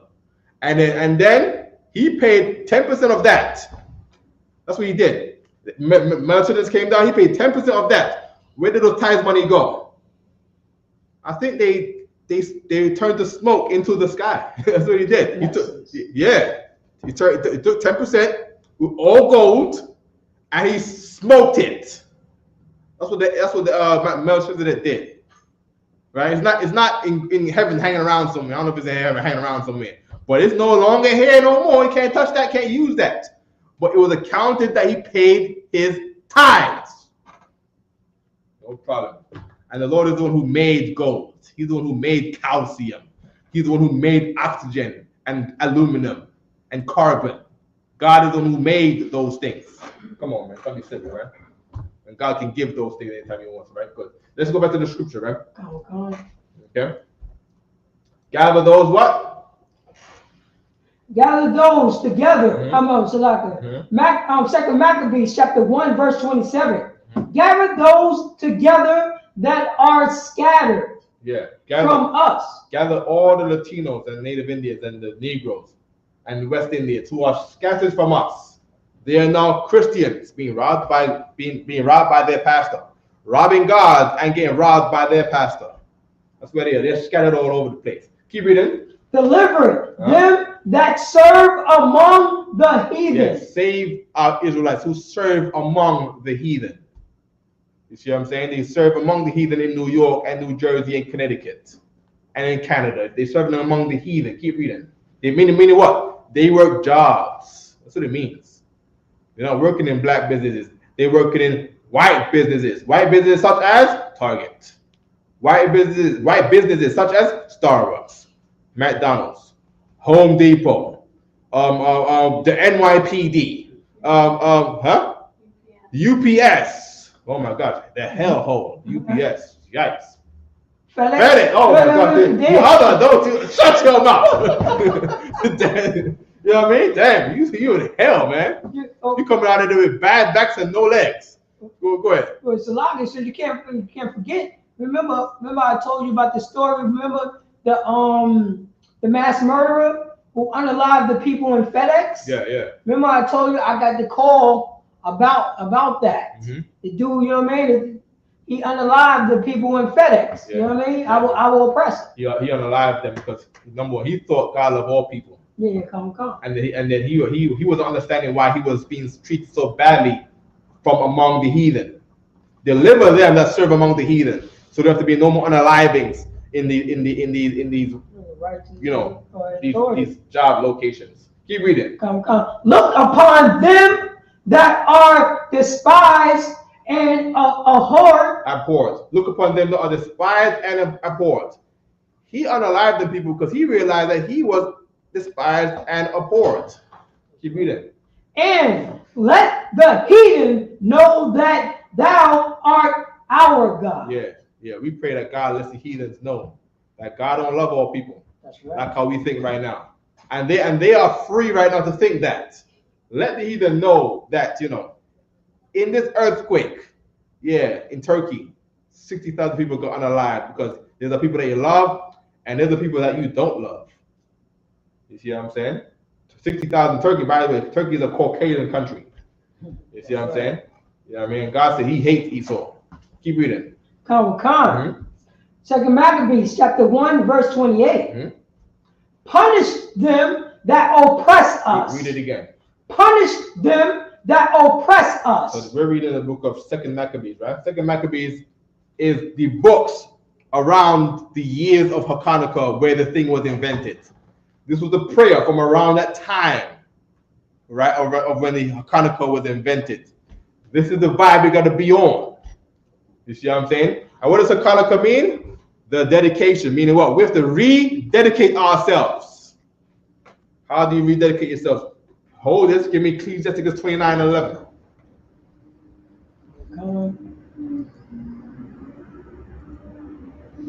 Ecclesiasticus.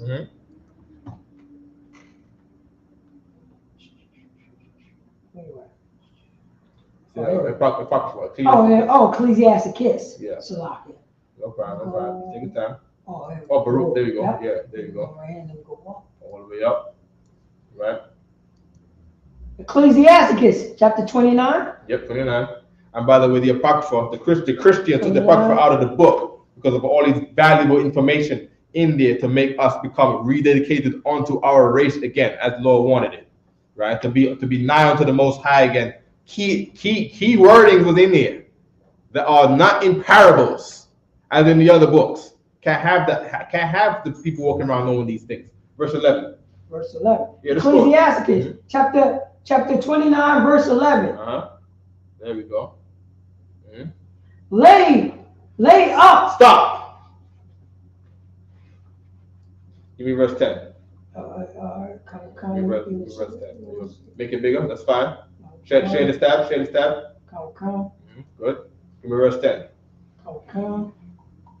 Ecclesiasticus, chapter 29, verse 10.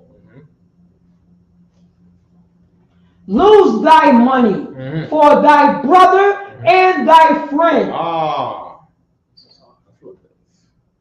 Who's ever heard this? Now, what Christian says this? I've never heard no Christian say this. Christians had the Bible for a long time. They wouldn't say anything remotely like this. Lose thy money for thy brother and thy friend. Don't save your money for you. Don't do that. Don't do that. Pay that storage fee. You got the money, pay that storage fee. You see what I'm saying? Pay that. What else we gotta pay, brothers? Pay what? The van. Pay your van. Pay the van insurance fee. Right, in the school, in New York school, right? Pay that building fund. Pay that tithe. Lose that money for thy brother and thy friend. Keep reading. And let it not rust under a stone to be lost. Yeah, what you're gonna do is you're gonna hold that money, right? And what's gonna happen is that light bill is gonna take your money. You know what I mean? You know, you're gonna save your money so much the Lord won't make you mess up on your light bill and your child support. Or what other support? Your cable bill and your rent. Right? The Lord got plenty of ways to make sure that you misuse your money, tempt you with things. Because you don't want to lose your money for your brother and your friend. You should trust in the Most High. If you don't trust in the Most High, you can't trust in you. That's a fact. You can't trust in you. That's right? The Lord said this. The heart is evil above all things, your mind.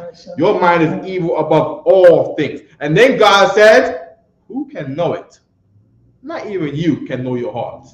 You don't know what you're gonna let your mind deceive you into next week. You might as well just give it, pay that tithe. So what? When the emergencies come, you got someone to call on. That's what you do. You got someone to call on. Keep reading. Come. We got Ecclesiasticus, chapter 29, verse 11. Lay up thy treasures according to the commandments of the Most High. That's what you do. Rededicate yourself to the Most High and pay your tithe. Rededicate yourself to the Most High. You see what I'm saying? That's what the dedication is about. When we were what? We let ourselves get loose and follow all the heathen and be with them. And we join on to the heathens and made ourselves like Greeks. I want to make contracts with the Greeks. Don't do that. Dedicate yourself back to the temple and spend your money in the temple. Don't dedicate yourself to Christmas. Don't dedicate yourself to that. Don't do that. Dedicate yourself back to your people. And the rules of your people is you pay tithes to your government, to your priests. You see what I'm saying? Keep reading. And it shall bring thee more profit than gold. Thank you very much.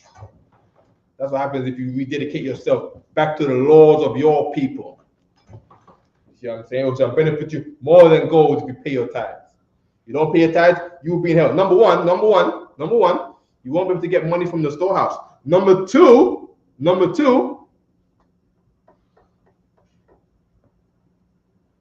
when you disobey any commandment from the Most High, the angels that would have helped you work against you. That's the rules of the angels. That's the rules of the angels. One time Joshua was on the battlefield. The angels was helping Joshua in the battlefield. He said, "If you say, I want to see my men here. Their men are greater than my men." And the Lord said, "No." And the Lord revealed to his eyes, and he said, "Well, on the battlefield, there was more angels on the field helping his men than they even had men." So we run out in the field, and the angels did what? I'm swinging my sword. But I'm about to miss. What does the angel do where I cannot see?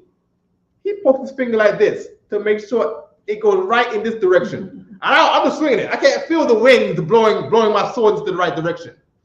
And then when they throw their swords, all of a sudden, they're coming for me, and for some reason, somehow, they don't know why, but their sword is missing. Because the Lord is helping us and work against them.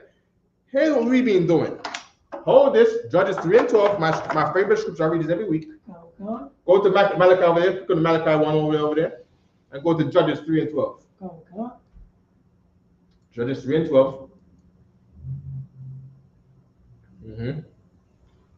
Right there, up. There we go. There. 3. Judges chapter 3, verse 12.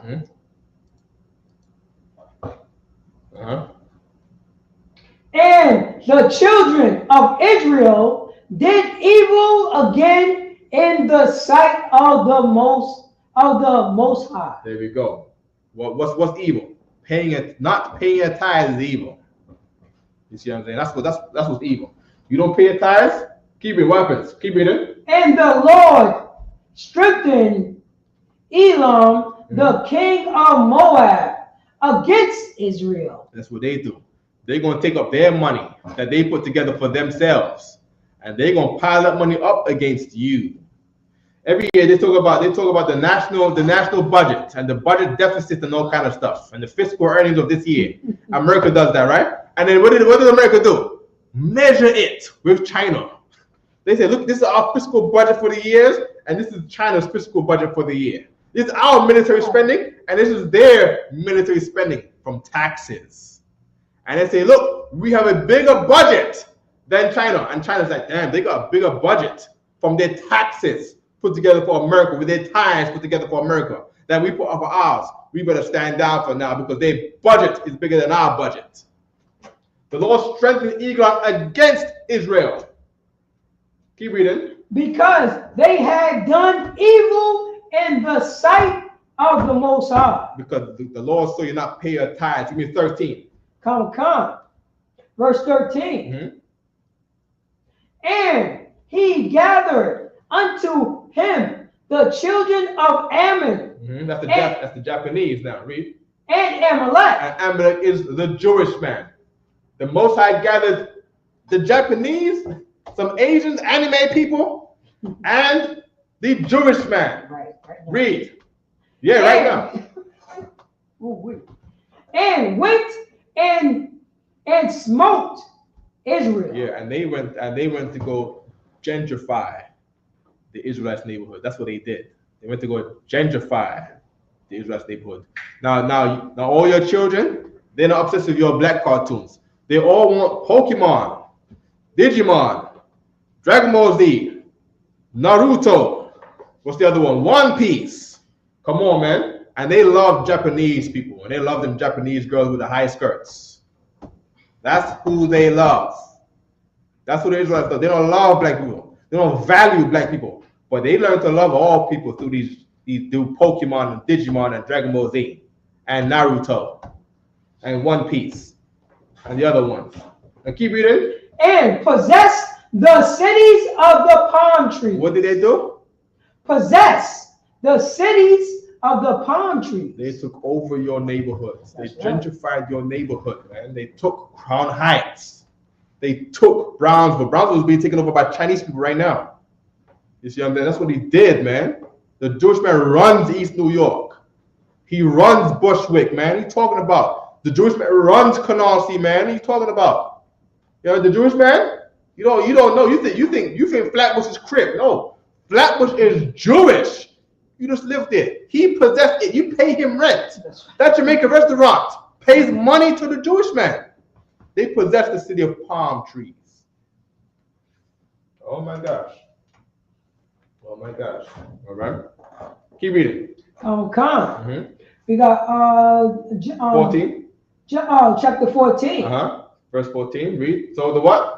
Verse 14. So the children of Israel served Elam, the king of Moab, 18 years. That's why you're here. We are all here. I'm gonna tell you this. We all here because this whole country does not pay Community Yohana 10% of all their income. Am I wrong to say that? Wow. This whole country pays America 7% of all their income. Is it 7% or 32%? Hold on. But it's federal and state. Hold on. Oh yeah. Come. Hold on. What is the Alexa? What is the federal tax rate? The United States has a progressive personal income tax in which the average tax rate increases as taxable income rises. For the 2024 tax year, the United States has 7 tax brackets with marginal tax rates between 10% and 37%. Alexa, stop. Between what? Between 2% and 37%. Who's paying 37%? Wait. Who's paying 2%? Alexa, in the federal tax rates, Donald Trump. who pays 2%? I don't have an answer. Alexa,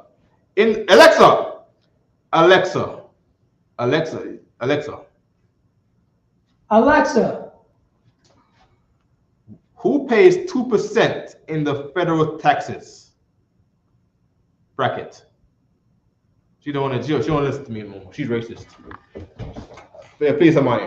I think it's based on income. It's based on the income. Yeah. Now what tax bracket pays 2% and what tax bracket pays 37%? The lowest would be paying 2%. The lowest income you sure will pay 2%?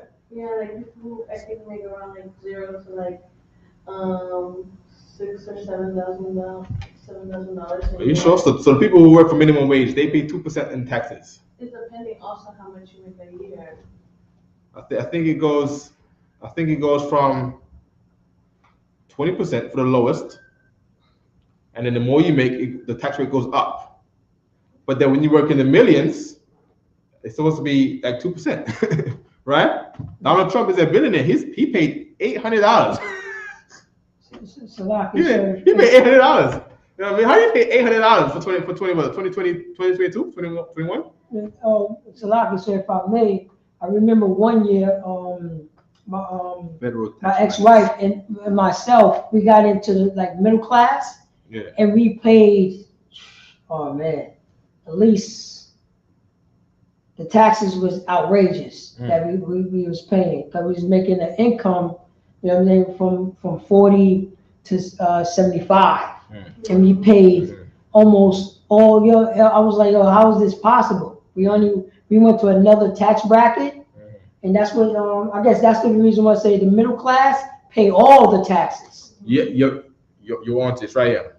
So the less you make, the less taxes you pay. Yeah, it come. Right. So now what they do is they gotta make everything be a business liability to pay more tax. So that's why they always say they need more debt. The white man is always looking to be in more debt because he writes off on his taxes because they get to keep the money.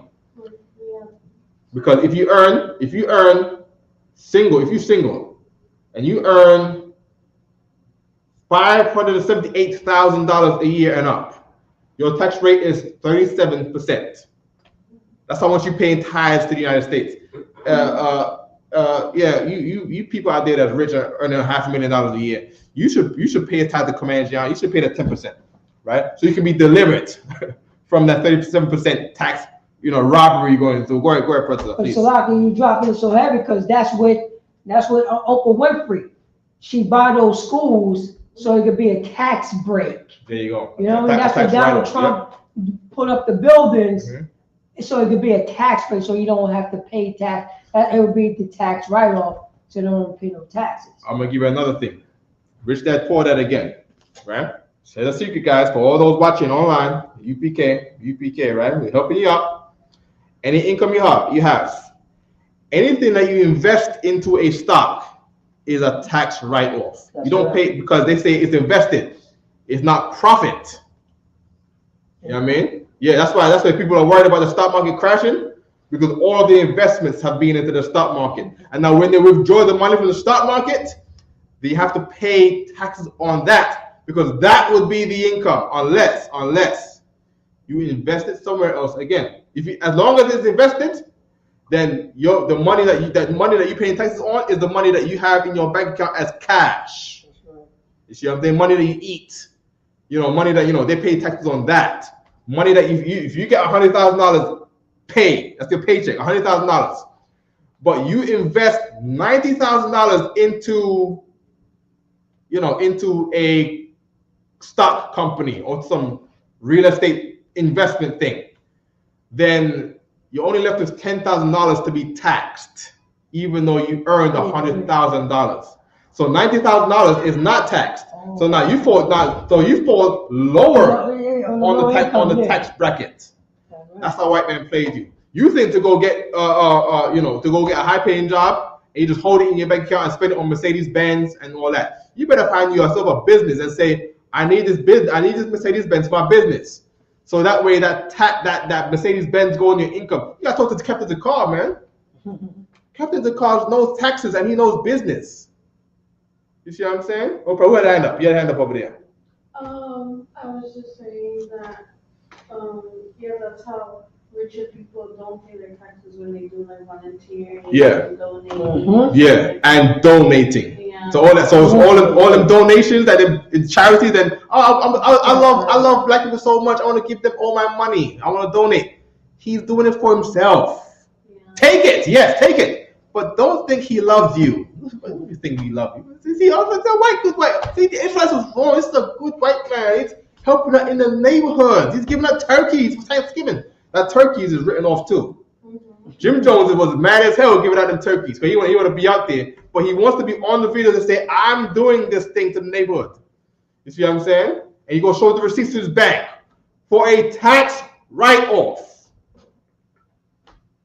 You know what I mean? They do it all the time. People do it today. People say, man, I don't want to give my money to Africa. I'm going to go to my old neighborhood and give it to the school there. He don't love that school. He got bullied there. And he hates the black people around him. He wasn't allowed to go to jail. But he gives the money there for himself. The only place you're going to find real love for black people is in the Isupk on the Command Jihad. That's the only place. You see what I'm saying? You can hardly trust a black Christian nowadays. You see what I'm saying? You got to find people up in here to love you as a black or Latino man or Native Indian man.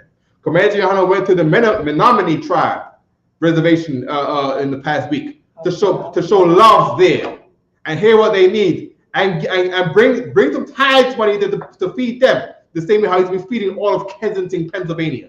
That's what he's been doing. All right? Good. Any more? I want to go back to our scripture over there.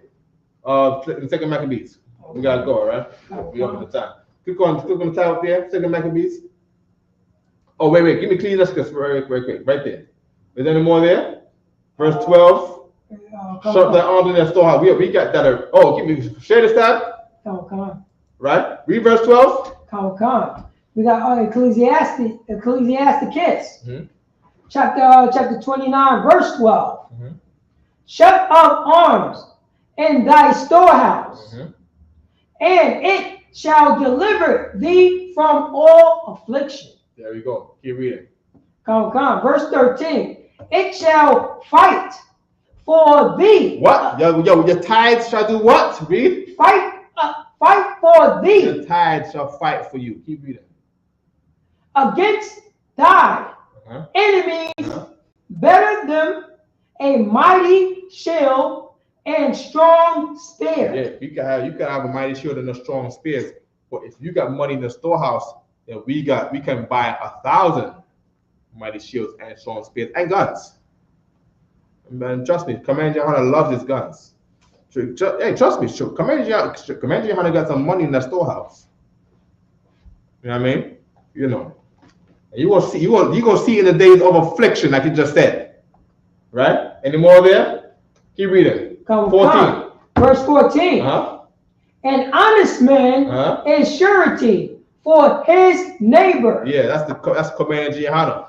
He's an honest man. He tells you the truth. Our slogan is the home of the truth. Our slogan is to be honest.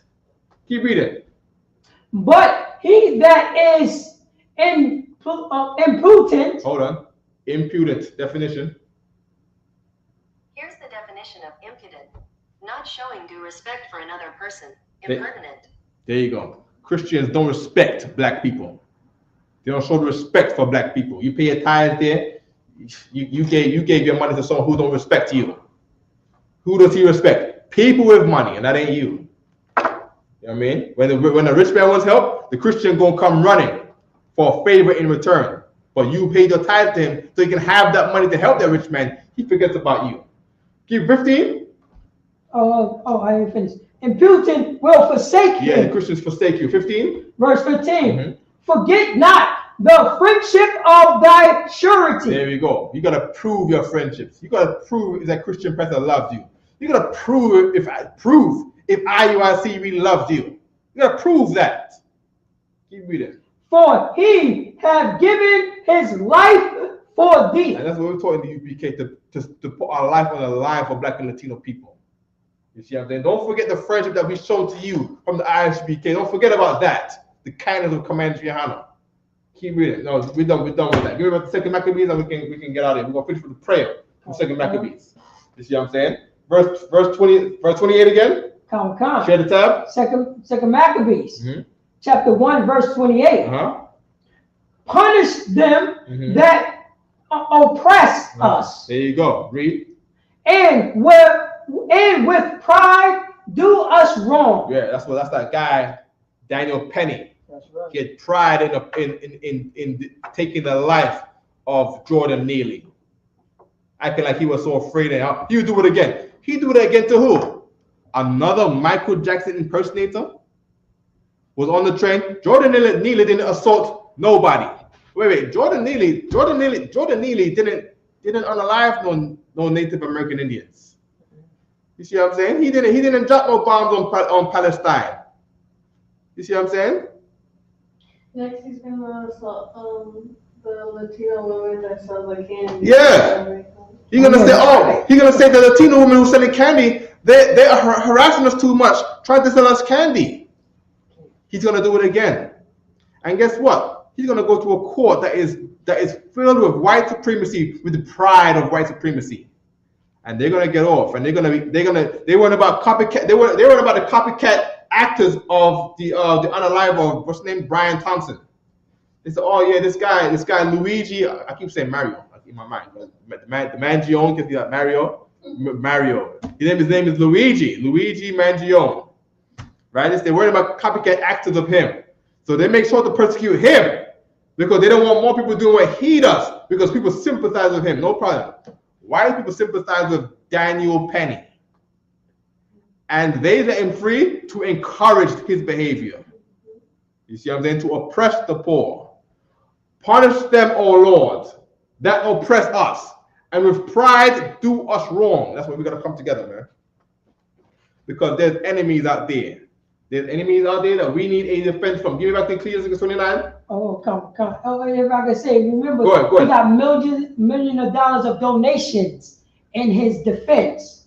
You can't forget that. In his storehouse, they put, you know what I mean? They put millions in, you know what I'm saying? This oppressive storehouse. Right. The only reason the NYPD has all this power is because they've been given money by you. That's what people always say in the street.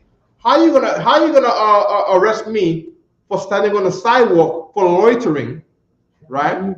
For loitering when I'm the one who pays you. That's what people say all the time.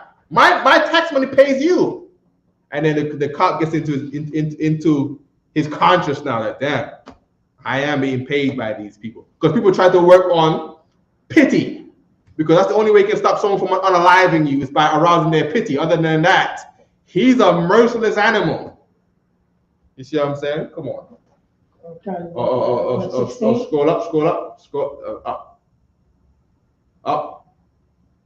Stop. Verse 13. Come. Read it again. Ecclesiasticus chapter 29, verse 13. It shall what? It shall fight for thee against thy enemy. Yeah, here's how you can get rid of Daniel Penny. Put all your ties in the ISUBK so Comanche Chaanakah can buy back black neighborhoods. You know what we're gonna have? We need our own trains. That's what we need. We need our own trains. You know what we need? We need Negro police. We need NPD. That's what we need. We don't need NYPD. We need NPD. So we can you know what we need, Professor? We need the Supreme Nigger Court. The Supreme Negro Court. That's right. That's what we need. Then the Negro, Latino, Brown. We need the Supreme Brown Court. That's right. That's what we need, so we can get some justice in this place. Because the white man Supreme Court ain't doing it. You know what I mean? They're not giving us justice. They're letting a man murder us alive on the train. He got murdered. And the people, big up the people in Brooklyn, man. They went past all over the train. A lynching happened here. Big up the brothers. Big up people in New York, because that was a lynching, and a lynching is allowed. You watch it and you look at it, and they put something around your neck, and you hang there until you are lifeless. A lynching happened in New York. There's no trees on the train, for instance. So how do you lynch someone on the train? Look, he was looking for blood. Yes, there you go. He was looking for blood, and that's what and remember, he was trained by the American Armed Forces. Oh, hold up now. Okay, can we say this? Oh man, how are we gonna find this man now? Hold on, I'm going to read this article right here. White people join military to learn skills to kill black people. Here we go. Military.com. Are you ready, guys? Are you ready? Do you want to read it for me? I'm gonna read it right here. There's an article right here. Before we gotta get out of here, right? Here we go. Going on StreamYard. This is military.com right here. Military.com. It says this is from military.com. This is not a joke. All right? Military.com. Soldier who said he wanted combat experience to kill black people booted after FBI probe. Now, who else did the FBI not probe? How much white people got away from getting out from the probe? Right? One soldier got away with it. One soldier. Oh my gosh! We're gonna call me in the middle of class. Now you. Let's go back to the thing, please. All right. The second Maccabees, we're gonna head out of here. Second Maccabees, chapter 1. Yes. Chapter 1, verse 20 and 28. Punish them. Give me 5 minutes. All right? 5 minutes. Yes. All right. Go ahead. Punish them that oppress us, and with pride do us wrong. 29. Verse 29. The plant thy people again in thy holy place, as Moses has spoken. There we go. Good. That's it. All right. And with that, part the class, the prison officer 1,000 brothers on. All right, clap it up for the class. I should be case. Let's go sleep. Oh, okay, just a salute. Yeah. All right. Men of Israel, we're going to give one courtesy salute. Men of Israel, module, which means to stand. Men of Israel, Amar Shabbat, Amaju, Barak, Yahweh Shem Yashab. Yasmatah. So, and turn to the sister, Amaju, which means stand. Men of Israel, we're going to give one courtesy salute to the sister. Men of Israel, Amar Shabbat, Amaju, Barak, Yahweh Shem Yashab. Yasmatah. Class dismissed.